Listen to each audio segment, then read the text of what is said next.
You've done it. Against all odds, you've managed to pull off the heist.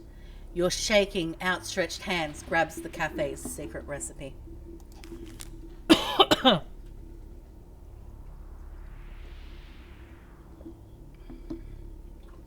As its power pulses through your body, your heart aches, your breath flutters.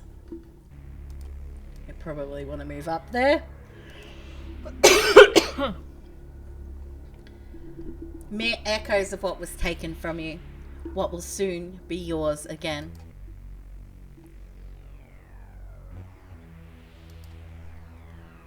But at this crucial moment, you can't help but think of the other people in this cafe, the ones you're about to drag into a complicated criminal mess. You can only blame the scroll's influence for such inconvenient sympathies. If they were in your position, they'd do the same, wouldn't they? They'd know that, after everything you'd been through, this was the only option left. People say that Artifice County is the most magical place there is. Yes, Artifice, where 100 years ago, the world of spirits cracked the earth and spilled over into ours. But now, those spirits work 9 to 5s. Arcane power fuels cards and charges phones. This county, once the cradle of magic, has become as mundane as any other. And an unmagical human like yourself, among shape-shifting sirens, carbon fiber constructs, and wizards, you're exceptional, exceptionally dull, and exceptionally underestimated. No matter how much you tried to fit in, to love this place and all its wonders, it never reciprocated. All it did was take. All it left you with was emptiness. So why not take something back? Steal everything the country denied from you. Feel that gnawing emptiness, then leave it behind forever. Luckily, you know what you need and exactly where to find it. A wizard is never late, Frodo Baggins. Nor is he early.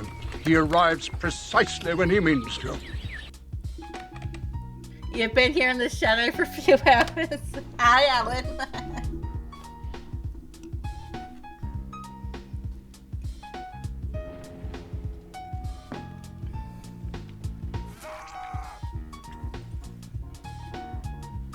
Hi!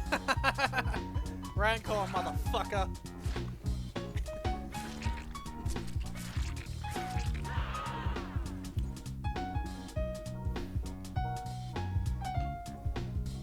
So you actually typed that command when you first got here and forgot to send it. The Familiar, a downtown cafe noteworthy only for its secret recipe locked tight in a back room. And conveniently enough, they're hiring. So desperately that they weren't checking for experience or background checks. All that's left is to put together an application. Not that anything you say on it really matters. It rarely does. Okay, I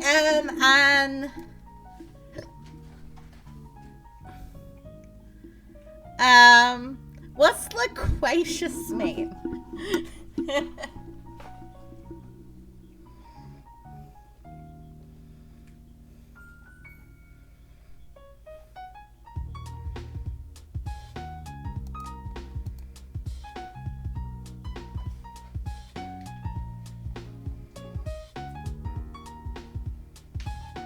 Alright, no. We're gonna go with we're a cerebral ship captain who loves destroying my enemies.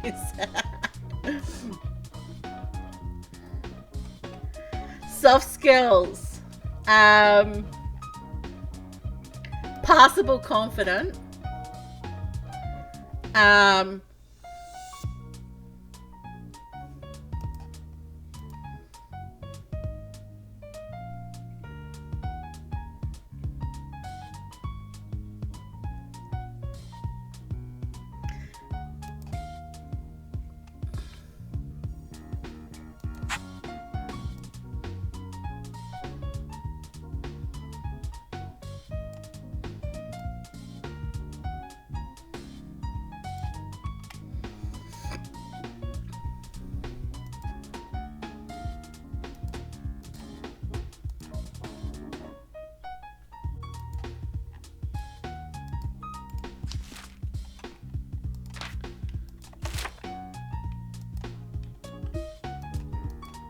I thought I was done.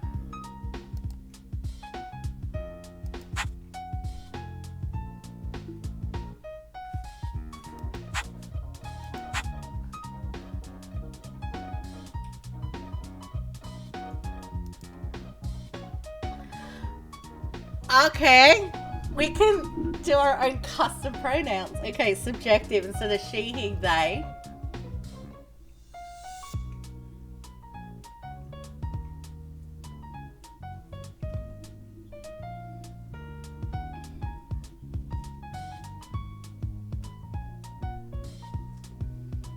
But we'll go with.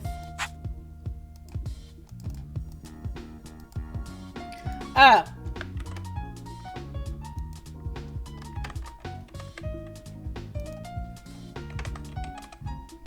There we go. Now we can.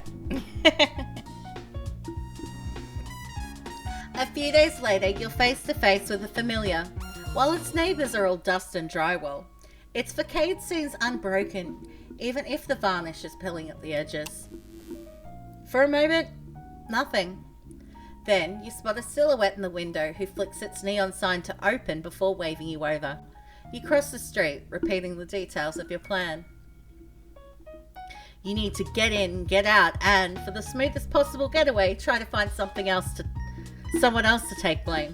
But can you really do all those things without running into any complications?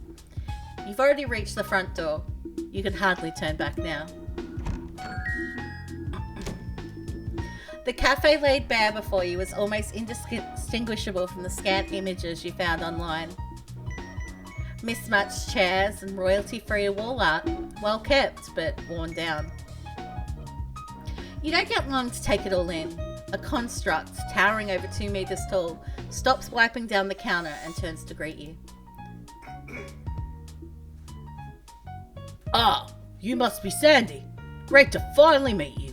Sorry, terribly rude of me not to greet you at the door. As she strides over, you realise how old her vessel must be to have no custom limbs or decals, just worn grey stone, flowering moss and that tiny blue bird nestled on her shoulder. I'm Sloan, from the emails. Lovely to have you on board. Did you get here all right? I saw your address was uptown, and I know we're a wee bit out of the way.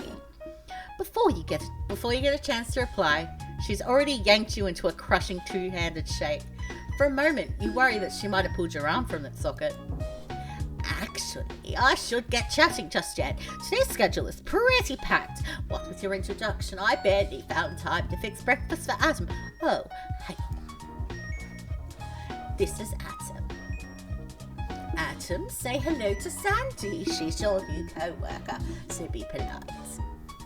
Atom's usually my only company out front, so it'd be nice to have you too. I mean, I love this job, I really do. But after 6 years of working the floor by myself, starting at 5 every day... Not that you have to come in that early, of course. We're only meant to start at 8, but it pays off, it does. As Sloane trails off, you have a chance to put your plan into motion. You spent a long time figuring out people's so-called feelings, and just how easy they are to manipulate. If someone's in a good mood, they'll probably think better of you and suspect you less. Then again, if you make someone upset, they might make for an easier scapegoat under pressure. But what's best for Sloane? Better make that first impression count. Sandy, oh, I've worried you with that 5 a.m. thing, haven't I? Just want to stress that you don't have to do that, honest.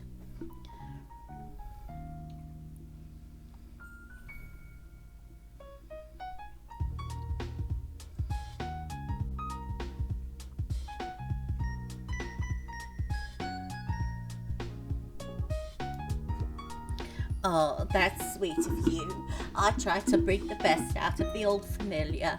Good to know other people actually notice. The lights flicker overhead before Sloane can finish her sentence. Oh, sorry, I thought all that was fixed. Should call the electromancer once I get a free moment. Anyway, pack schedule.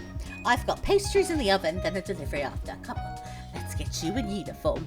If we're quick, I can show you how our recipe works before any customers arrive. Sloane strides through the doorway behind the counter, beckoning you into the kitchen beyond. It takes 3 steps to match just one of hers.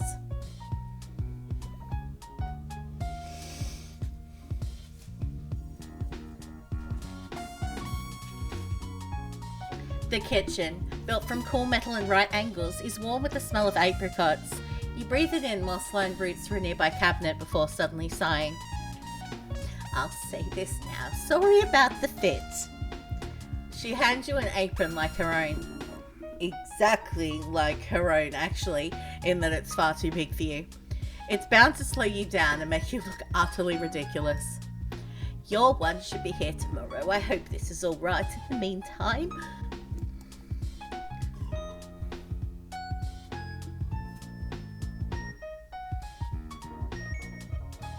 Could I skip the uniform if it's just for today? You're not stealing anything and something so unweirdly. Oh, sure, do take a name tag at least, just so everyone knows you're actually supposed to work here. As you pin your name tag onto your unaproned self, Sloane smiles. It's a stretched, strained smile that pulls her whole face taut. Look, I'm not sure everything you've heard about this place has been grand, but once you put in a little elbow grease, she really shines. And I've got a lot of elbow grease. I just wanted to say that you wouldn't be here if I didn't think you had the same drive. Your application told me that much.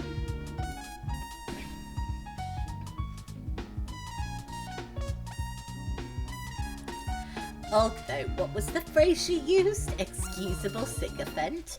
I know these roles can be challenging, but I hope you don't think we treat you like that. But at the end of the day, those are just words. Your experience was what really settled it. I mean, it must have been quite a privilege to work for. Sloane is cut short by a buzz from her phone. Ah, pastries. Why don't you pop into the office while I grab those? Fred, your manager, I should say, ought to be ready. Big grey door on your right. Best of luck.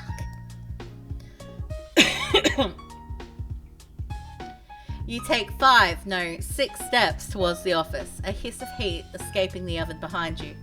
Beyond lies Fred, the owner, the one from the newspaper, the one whose recipe you're here for. You ease the door open, but no one greets you. Your eyes are immediately drawn to the colossal metal safe that occupies a quarter of the room, just a few steps away. You knew the recipe was protected, but not like this. The safe looks like it was taken from the set of a heist movie. Should be locking up gold bars instead of, what, a recipe for coffee? But as you run your hand across its surface, wondering just how you're going to crack it open, there's a rustle nearby. You snap upright with a bolt of unbidden adrenaline. Like a dragon emerging from its hoard, a tiny gold-eyed tuxedo cat rouses from a pet bag on top of the safe. He blinks stickily, then suddenly glazes at you. Fur on end, eyes aglow. Don't touch my shit! He spits the word at you like darts, like crackling through his panicked eyes. The air in the room starts getting heavier, as if brewing into a thundercloud. Who sent you? If you're going to be my... If you think you're going to best me in my own domain, then... Wait, you're the new hire, aren't you? Quick as a power cut, the light in his eyes blinks out, and the pressure lifts with it. The cat sighs, leaping smoothly from the safe to the desk. Sorry, that was... unprofessional of me. I'm Fred. Welcome to the Familiar. Good to have you on board. Well, given the terrifying magic and the talking, he's not a cat. He's a demon bound to the form of a beast. Familiar, in other words. That's the last time I'm pulling an all-nighter on admin. You're lucky to still be young, human. Because after the 1st century, things get... Sloane wanted you on board, right? We have one main rule. Do everything you can to show the economist types that this place isn't a bad idea. More than 5 safety drills, we need drive and spite. So that's what I expect from you. Are we clear?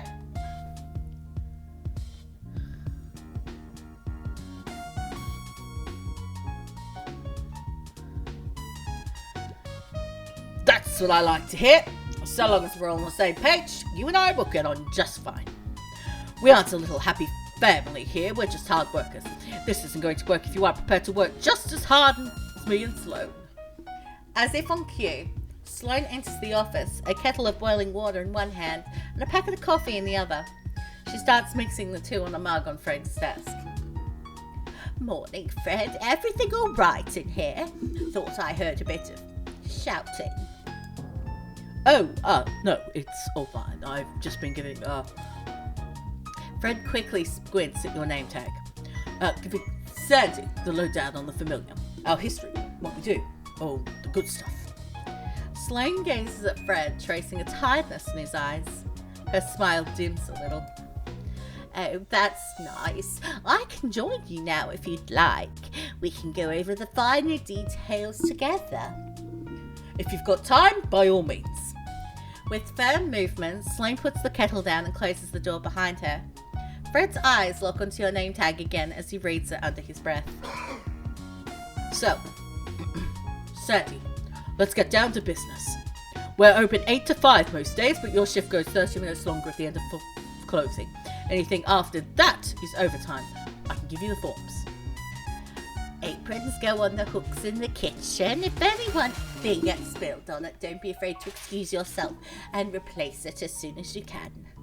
Oh, and if you are going to excuse yourself... And on it goes. Sloane and Fred don't speak to you as two different people, but as two halves of one business, efficient, organised, and trusting one another as best they can. That should be most of it. I'll be with you at the counter for your training, so don't hesitate to ask me any questions. She's cut off again by her phone. Oh, excuse me. Dave? Hey, you Sloane. Just unloading the van out back, so there's your heads up. Thanks, Dave. I'll be right there.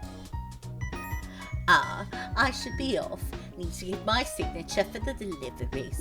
Thanks again, Fred. Oh, Sandy, before you join up, I'm sure you've heard about our recipe. You must be dying to learn what makes the Familiar's coffee so irresistible. But it's not so much a set of instructions as it is, well, I won't get too arcane with you. It's more of a background thing, like the internet. You use that, right? Point B, even if you don't see it, it'll still be working its magic back here. And a drill-proof, bomb-proof, 6-gauge safe, which only me and Sloane can open. Also, I cursed it.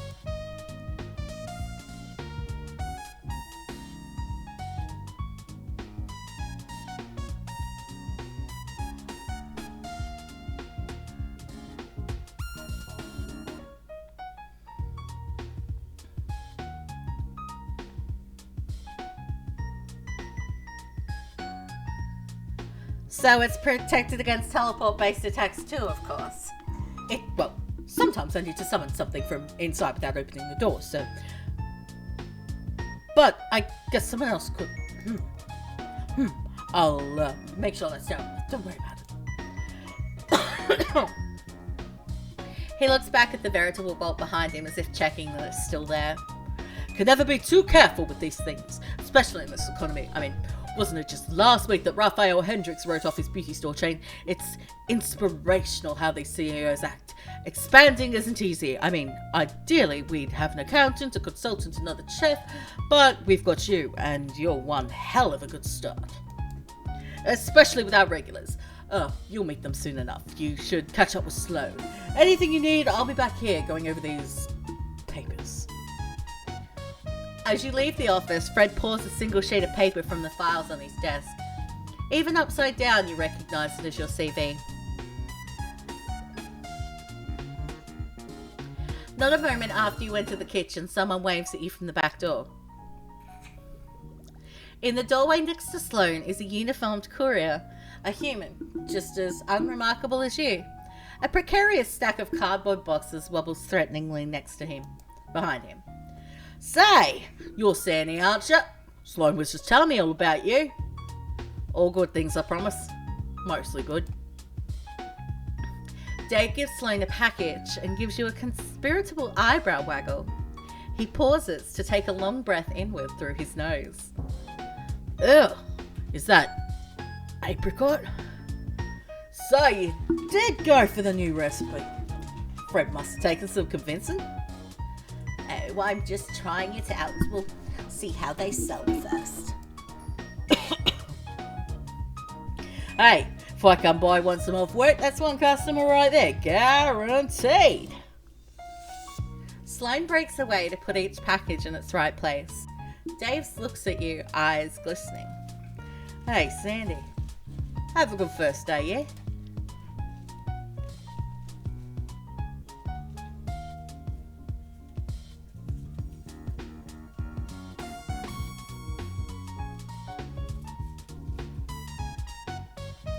Increase Dave's mood to give him a bright start to the day, I guess. I guess he'll be gone soon anyway. Thanks so well. He might not be here for it, but if all goes well, today's going to be good. That's the spirit. Any more for me, Dave? Just a couple bigger things, but I'll grab those this time. Don't let me interrupt your induction. Are you sure? I could carry. I'll catch you later for the pastry, yeah? Dave walks away whistling, his footsteps gradually going quiet in the alley. Sandy, I am so sorry about Fred. I know he must have overslept today. That's on me. You notice her hands are balled into fists. One's so tight that even the stone starts to buckle. I just wanted your first day to be easy, but oh well, let's get you behind the counter, shall we? There won't be time to take you through all the machines, so let's just fill the drip maker. I'll keep the house roast down here. She effortlessly pulls open the burlap sack of beans, scooping them into the grinder. As you pulverize them, the aroma of the coffee fills your lungs like a cloud of bitter smoke. Today's been all over the shop, hasn't it? We should get a wee moment to breathe now. Only one customer comes in this early and they don't do Mondays. I'll introduce you tomorrow. Sloane smiles, the stone wrinkling around her eyes, and it dawns on you. This is beginning to feel like a real job. Just as you finish that thought, the front door swings wide open and your first customer skips inside. You spot at least 4 shades of pink in their outfit. Pink fingernails, pink sun hat, lipstick, backpack. That dress must be bespoke too. Pricey.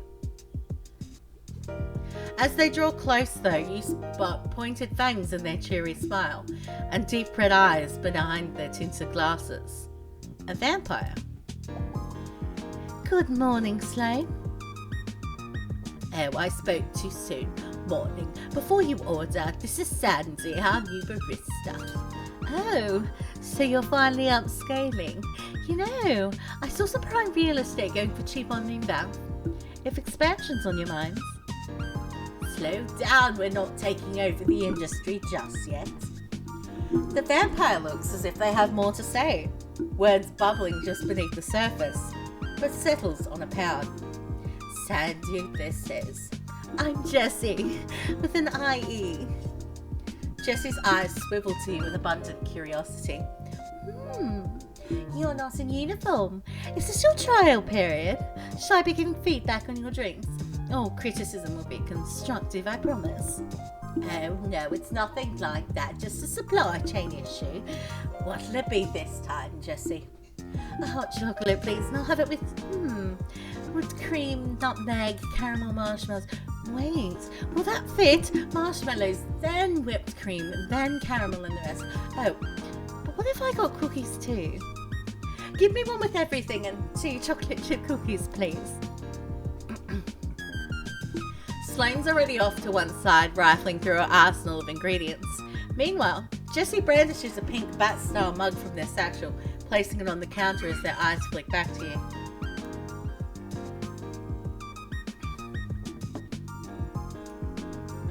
Even if Sloane and Fred aren't aiming for world domination yet, you're still on the front line of their expansion plans. They're investing a lot of trust in you. So, tell me, do you feel like a good investment? How far are you willing to go to succeed?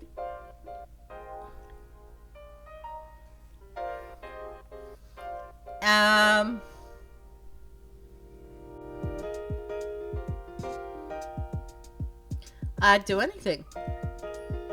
The vampire peers deep into your eyes, then nods, as if confirming a suspicion they had. Good. So, Jessie, what brings you here on this lovely Monday morning? Are you trying out a new schedule? Oh no, much more exciting than that. I've got a meeting with the board after this, so I came here to prepare. It'll go much smoother with something sweet. For your infamous internship. How is your family treating you then? About as well as usual. Trust me, I'd much rather be here to help the familiar. But then, Fred's just like everyone else. He sees my last name as Hendricks and thinks I'm some sorceress corporate spy out to suck the proverbial blood from his business. Of course, the Hendrickses. Rich, powerful, and most troublingly for you, magically talented. Jessie looks at you, anticipating your judgment with a flat smile.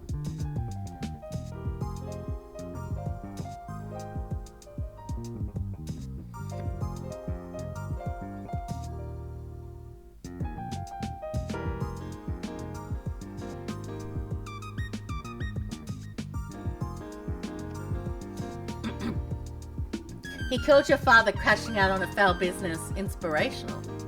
Odd. He didn't strike me as someone who'd appreciate those practices, adopting a CEO mindset, I suppose. Try not to let your family get you down, Jessie. You'll get your chance to prove yourself someday. Well, if all goes according to plan, that chance should come today, fingers crossed. Sloane passes Jessie's now full mug across the counter. By some miracle of physics, it hasn't spilled over yet. Maybe this was a bit ambitious, but if I use a cookie to scoop up the cream and let the marshmallows melt, I can finish it in 30 minutes? Oh, thank you, Sloane. And Sandy? Jessie swipes their card, then their mug, making a beeline for a booth seat before the payment even goes through. They assemble their workstation in mere seconds. A sheaf of papers, a stack of textbooks, and a predictably pink laptop. The mug stands vigilantly at a safe distance. Jessie was a surprise, but at least they're a nice one. I'm just grateful they didn't come in at the same time as... Before she can finish, the front door swings open and a siren walks into the room. She's wearing a sleeveless orange turtleneck, a magnolia-covered jacket that's relaxing on her shoulders, and a perfectly photogenic smile that doesn't quite reach her eyes. Hello, the familiar. It's a perfect day for my long overdue review, don't you think? You'll have to forgive me. I came straight here from my morning swim. I must look a mess. She runs one hand through a river of glossy pale hair, passes by an immaculate side cut, and raises a smartphone with the other, flourishing it like a paper fan. Don't worry, Sandy, I'll handle this. Huh? Jessie shrinks back, arranging their books into a makeshift wall. It seems to work. The siren glides over towards the counter, not noticing them at all.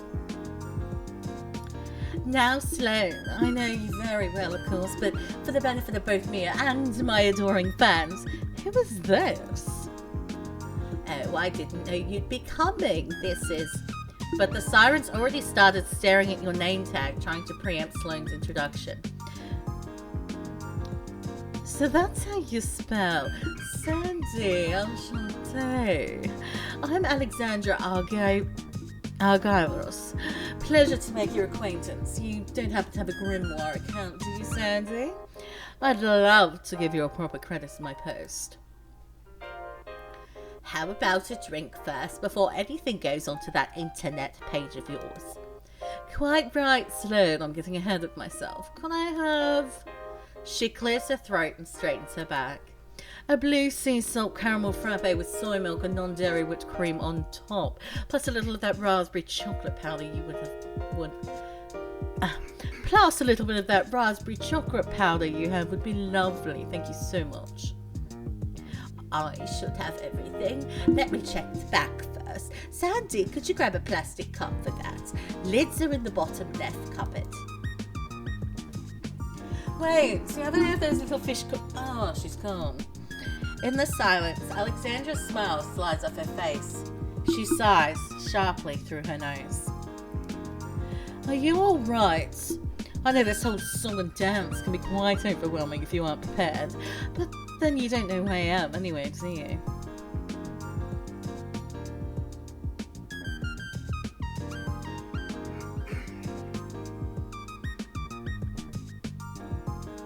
Neither heard of you, sorry. Oh, well, that would make sense. Thanks for getting it out of the way, I hope.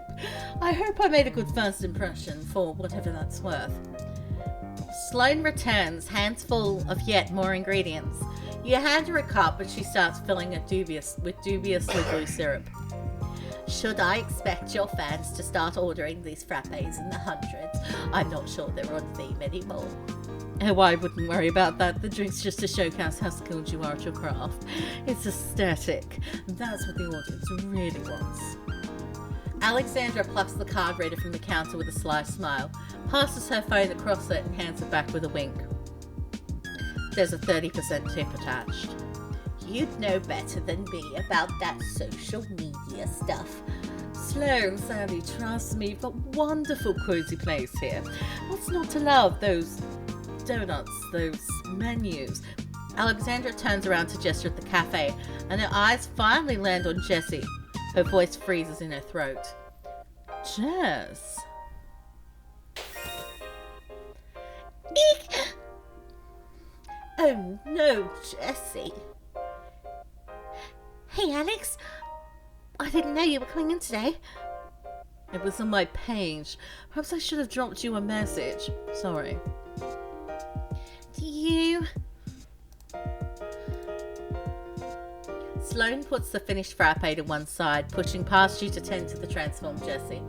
Alexandra squeaks a little closer to you. I'm sorry, Sandy, truly. Drama's the last thing I'd want to bring into this establishment. Or to Jessie. She plucks the frappe from the counter. You're not sure how anything that colour could taste any better than tolerable.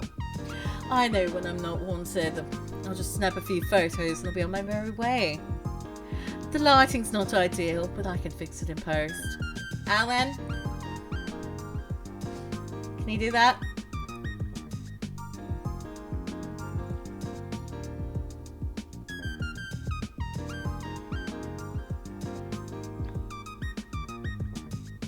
I don't know what's going on between you two, but I'm sorry. Thank you. I'll spare you the messy details, but needless to say, it really didn't end well. Not that there was much of an ending to speak of, really.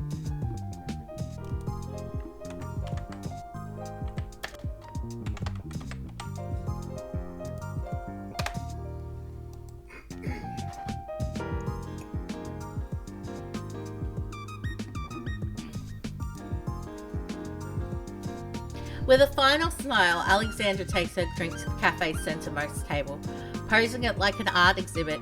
Jessie, still a bat, keeps staring at her, but she doesn't look back. With an exhausted puff of smoke, Jessie returns to their original form and slumps into their seat, eyes wandering to the crescent moon, bracelet on their wrist. Sloane returns after confirming they're okay. Sorry, I didn't think. Yeah, both of them at once can be a wee bit complicated, they used to. She's cut off by the sound of a motorbike revving down outside, heralding the arrival of your third customer. This person is a first, even for you. Someone whose body lacks everything but a skeleton. You don't know any kind of magic that can make that work. Skinless, fleshless, sigilless, although he does have hair, which you're pretty sure isn't a type of bone. A stiff, dark brown pompadour that props up a pair of sunglasses. Grudge, hey, how's it going? I feel like I've barely seen you since ArtCon. He reaches the counter undeterred. You're waiting for Sloane to address him like the others, but she's just staring, locked in place.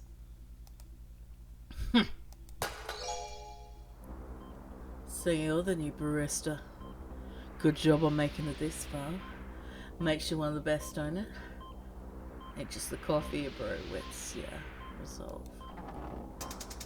Can I, can we take your order? Yeah, resolve. Well, let me tell you, I know you're tired. And I know you're up to something. I can feel it in my... I can feel it.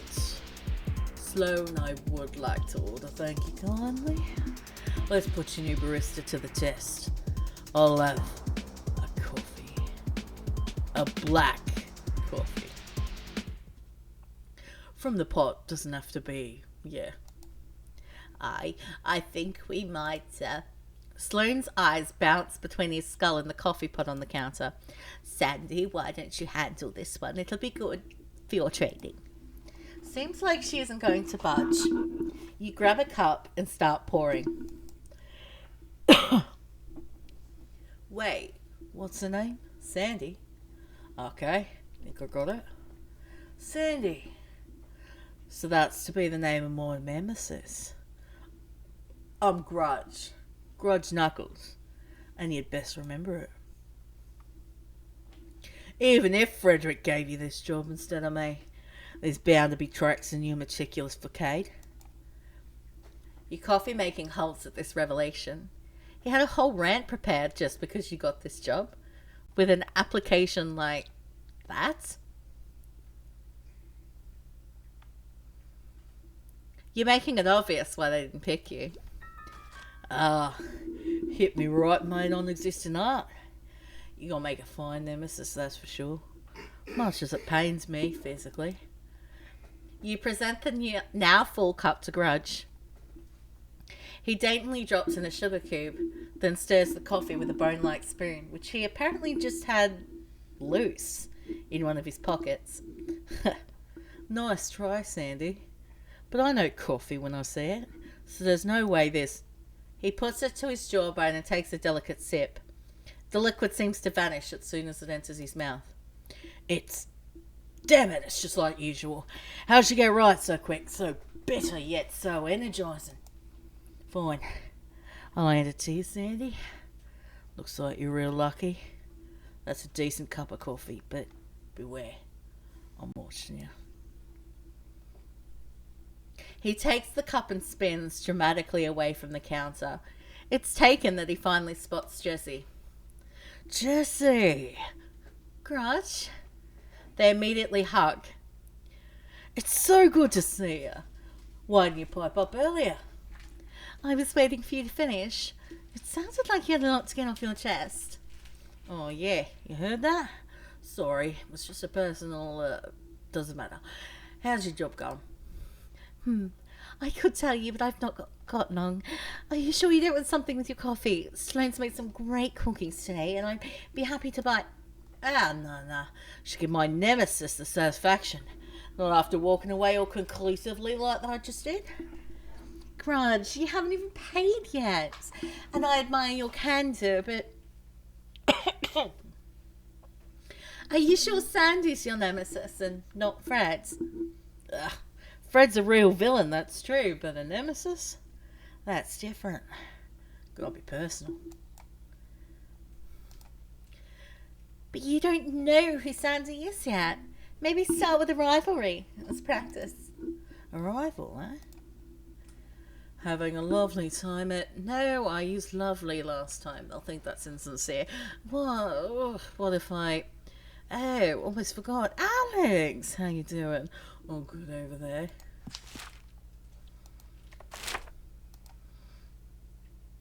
Oh, Crunchy! I didn't see you come in. How have you been? Well, it's funny, here actually. There was something I wanted to... I'll just talk to you later. You too, Jess, if you're busy. Sorry, I should pay for this. Grudge sheepishly returns to the counter, hands fishing through his jacket pockets for some loose coins. Well, I'm back. Got too caught in the whole conversation to give you your money. It was gone straight into Fred's pockets. But I'll say this. I'm practically a coffee detective and I'm detecting something odd about you. As long as I come here, I'm going to do my damnedest to figure it out what.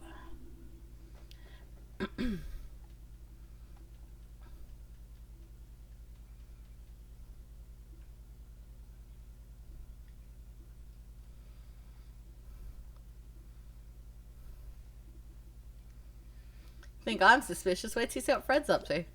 Are you perhaps goading me into a trap? You make it for a fitting nemesis, but I'll find out what he's doing unscathed. Without another word, he perches on a stool by one of the cafe's front windows. Over his shoulder, Alexandra and Jessie swap looks of confused concern. Good job, Sandy. Now would be a good moment to put his purchase into the register. As she's halfway through showing you how to work the cash register, you turn to see Fred jump up to the counter next to you. How's it going out here? No need to panic. This isn't a performance review, just checking things up. He surveys the regulars in the cafe with no small amount of scorn. Slow.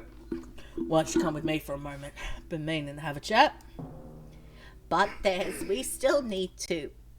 She looks forlornly at the pile of Colin's grudge left. Even at a glance, you can tell it covers the price of the drink and then some. This might be your last chance to sow suspicions before you execute your plan. Better choose wisely.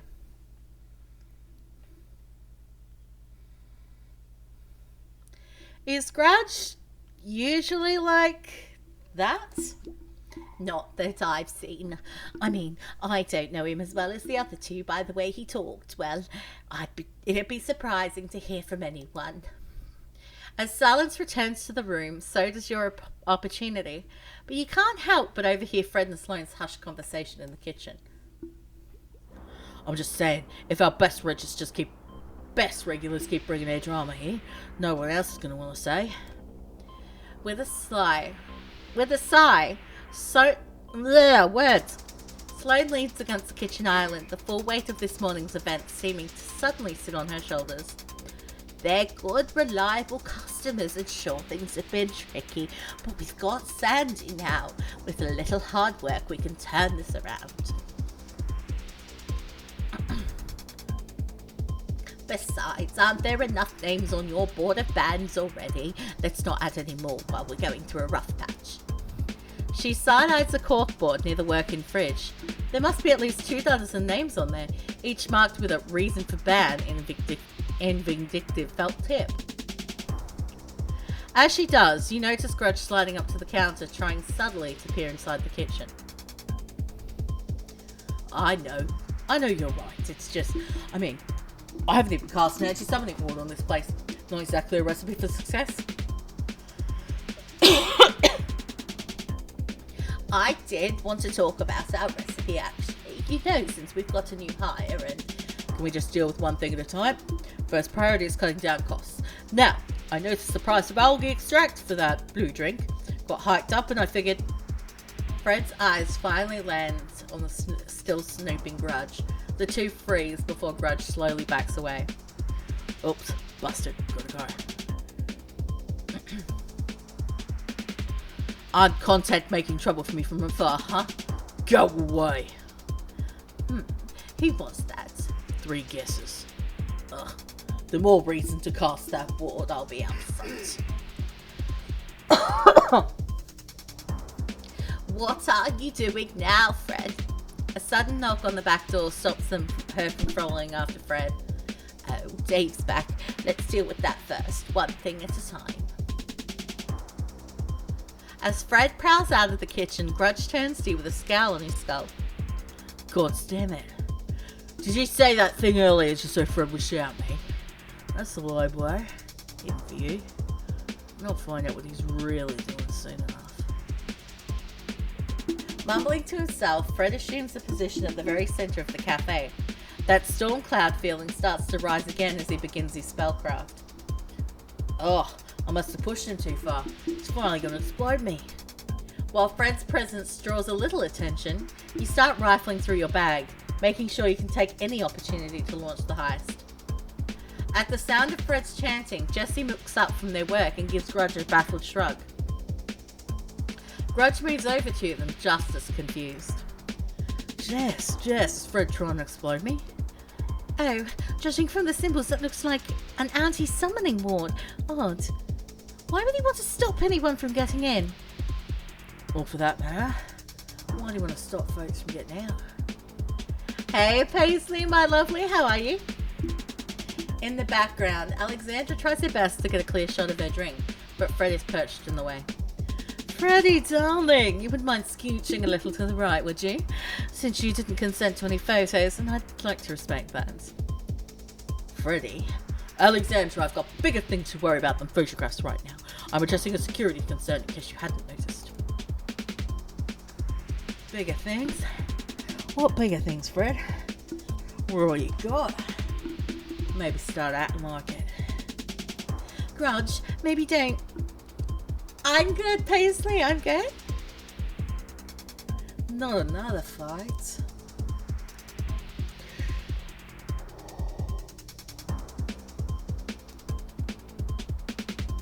It's then that Sloane joins you in the main room, dusting her hands clean from Dave's latest packages. Finally, Fred, are you doing all right? Sloane stands still at the side of Grudge and Fred stare down. She gazes into his hollow sockets. Could we just slow down for a moment? Am I not allowed to check on my own cafe without someone accosting me? No. We've got a new hire today, and if this is the impression we're giving her, we'll be doing her a disservice. Now, if you'll excuse me, I'll be finishing that spell now, without any more interruptions.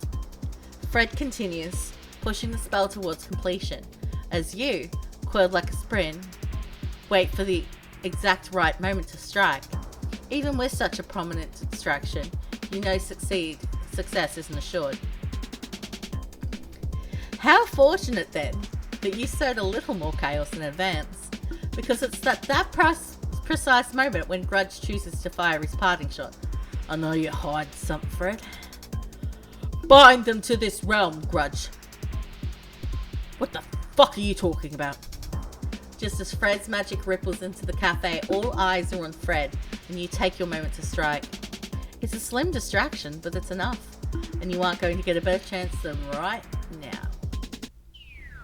You reach into your bag, and in an instant, all the light and sound is sucked from the room. The sound of panic is quickly quelled by the magic now pulsing from your cozy coast sleep-tight blackout blanket.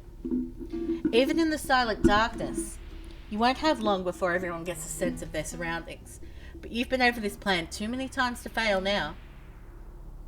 Step 1. Take 3 steps into the kitchen, then 5, no, 6 to the right. You paw for the door handle and slip into the office, thankful that there wasn't an apron to stop you. Step 2. 1, 2, 3 steps and you feel the cold surface of the safe against your fingers. Step 3.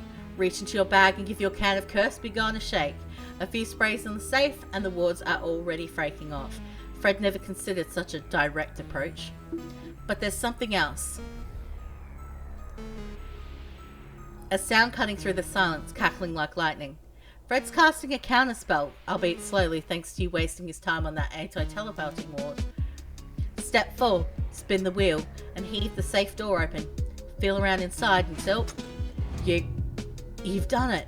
Against all odds, you've managed to pull off the heist, with only a slim window of opportunity too. Your shaking, outstretched hands grab the cafe's secret recipe before stuffing it into the tiny pocket dimension in your teleportable lunchbox. But at this crucial moment, you can't help but think of the other people in the cafe. And who, if anyone, you should try and pin this on. You exhale, but the sound, though faint, is starting to return. Fred's counterspell is gaining energy. Even if you put all your weight on the safe door, you wouldn't have time to close it properly. The best you can do is return as quickly and quietly as you can. As you take careful steps back to the counter, you try your best to control your breathing, to not let the exhilaration show.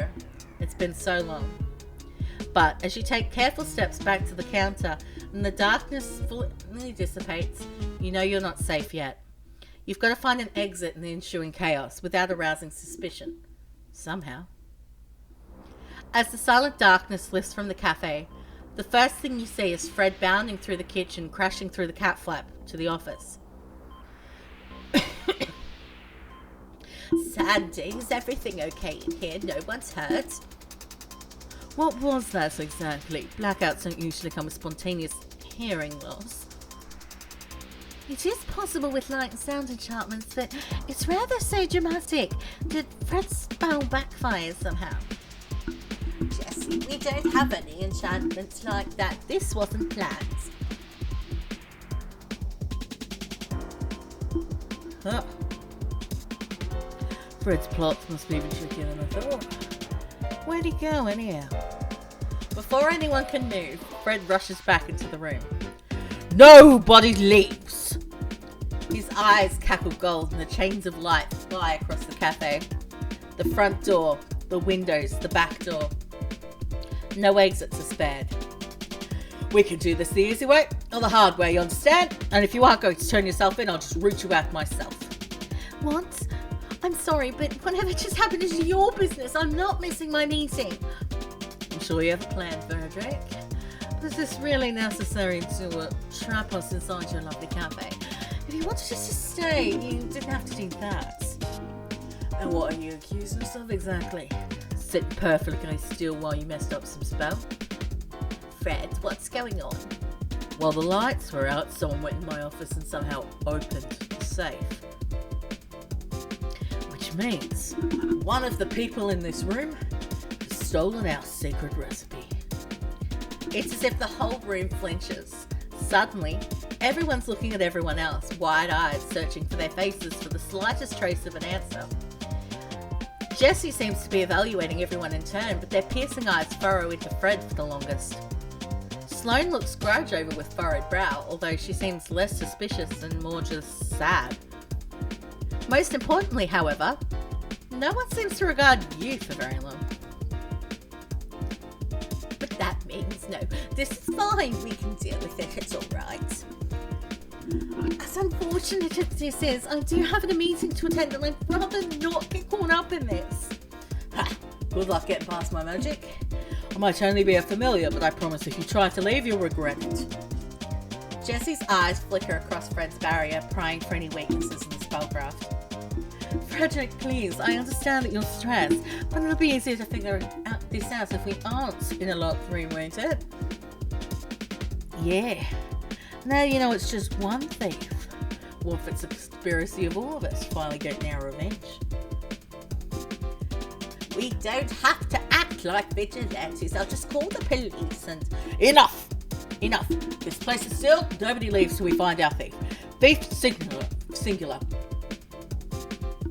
Grudge, because if it was any more, you might have actually succeeded. As for the ACPD, so fine, I'll call them. I bet they'll take their sweet taxpayer-funded time getting here, then label this as unsolvable. But I'm not risking anyone making a break for it in the meantime, so we're just going to sit here, like adults, and get our facts straight, understand? Now, did anyone notice anyone acting strange? Anything suspicious at all? Might get this over faster if you fess up now.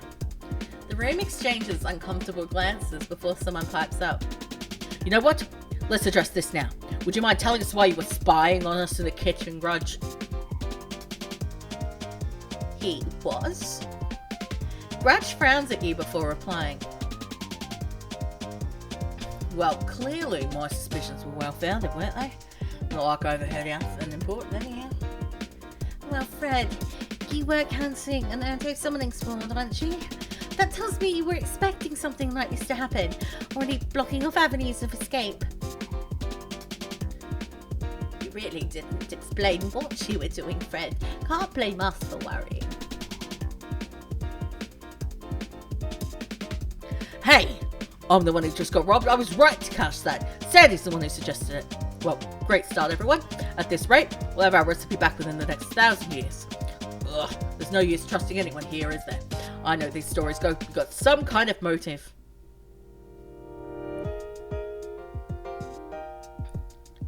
Jessie, the heir to a powerful family with something to prove. There's always one.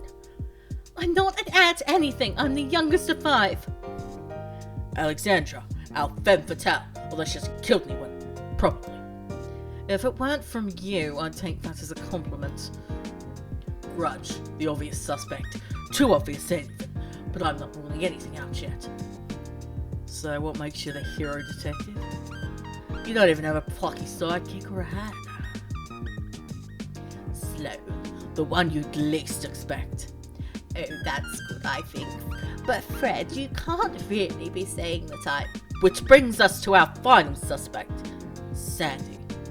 Your breath can't help but flutter as everyone's eyes suddenly turn on you. Well, I've got my eye on you too, but she'd have to be swimming in artifacts to pull that off, so pretty sure she's in the clear. A cursory glance around the room tells you that not everyone believes him. So, that's why she's going to find out who really did this, and everyone's going to be polite and answer all her questions. What? Wait, my nemesis is the detective? All the more reason to keep an eye on her. We'll make sure the justice is carried out. Fred, you know me. You don't seriously think I could have done this, Wait, do you? this is, can we all stop shouting for a moment, please? Please. This is a waste of everyone's time. As soon as I can, I'm leaving. Don't try to stop me. I'm with you there, Jess. I wouldn't mind really knowing who really did it. Fred, I know you're panicking right now, but we shouldn't do anything rash. This is our customers, and this is Sandy's first day. Why would we? Her rising voice is broken by a ringtone. She stops with a flinch, putting the call on speaker. Hey, Dave. Hey, it's Sloan. Got my very last packages out back, but there's these gold chains on the door. It's stuck. You okay, Annie? Yes, I'm fine. We're just dealing with that burglary. I'll give you the details in a second at the door. Ah, one of those days, huh? Is Sandy alright at least? Good question. Fred's just asked her to interrogate us. Look, I know it's unorthodox, but we need that recipe. This is our best option for the cafe. For the cafe? I always knew you hated your customers, but this just confirms it. No grudge, just you. Can we please not fight already? We're not going to solve whatever this is by shouting. Yeah, it's getting a bit loud over the speaker. Sandy, what do you actually want to do?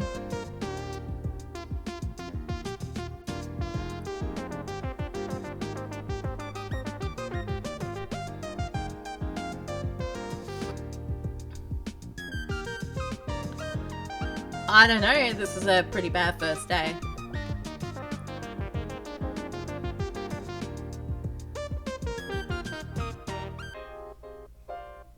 You don't think anyone here besides Sloane appreciated the reminder? Exactly. No one wanted things to turn out this way. We all agree on that. But we can still make it better. Hey, I told you to have a good first day. Did I jinx it? My bad. Look, are we doing this or not, Sandy? No matter how strange Fred's idea might be, it could put you in a better position until you can make your getaway. Time to lean on the scapegoat part of your plan. So, as he starts bounding into the kitchen, you shrug and go along with him. Sloane finishes her call with Dave before following with heavy footsteps. Silence takes the space you leave behind. Do you want to talk about any of that? Just relax for a minute, Sloane. I'm going to check for clues in my office. Sandy, join me in a minute. Clues? I didn't hire a detective, but here we are. If there's anything I can do to help, please just ask. Oh, me too. Not sure there's much I can offer besides moral support, but, you know, thought I'd stay. What I'd say. Can't leave till the delivery's done is all. Thanks, Dave. I think we could use the support while this gets sorted. Well, it'll get awkward if I'm just looking in, won't it? I'll leave you be then. Anything you need, just shout into the alley. Best not keep Fred waiting. Maybe you'll be able to reason with him, calm him down a bit. I think he could use that right now.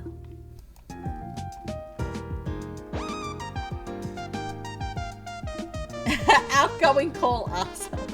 You oblige her and enter the office, finding Fred in the middle of a phone call. Yeah, theft. Lock down the whole building. Makes your job a whole lot easier, doesn't it? Well, our grim scenario is a little intriguing, I suppose. The person on the phone. You know that voice. Thin and sharp as wire, digging into you just as deep. But where? Well, if it isn't urgent. That's not what I said, Anne. You're not exactly getting kicked off by one. I'd be happy to be there at the earliest convenience. Our department is very busy otherwise. You'll solve it by yourself? Really? You shouldn't expect miracles. We are just mortal, you know. Oh, excuse me. Mostly mortal. A self-satisfied laugh crackles through the receiver. It bounces off the back of your skull, ringing like tinnitus. If you show your face in my business, I'll see you later, familiar. Bah! Why did I expect anything else after dialing all those tiny keys in? Oh, Sandy, here already. You probably heard the ACPD is taking its sweet time. Big surprise. But we don't need them. We'll do the real work. Plan is, you find our prime suspect before the ponies get here and mess everything up. You do that, right? It's 1 in 4 logical deduction. Fred sneaks a not-so-subtle glance at your CV across the desk. Should be easy for a cerebral ship captain like yourself. A ship captain? Not sure how those skills will transfer to... Oh, that's business speak for leader, isn't it? Apologies, I'm not fluent in bullshit. Oh, and you like destroying your enemies? That's exactly what we want. Destroying our foes is one of the Familiar's core values. Right, let's put those soft skills of yours to use. Imagine I'm one of the suspects. What would you ask me?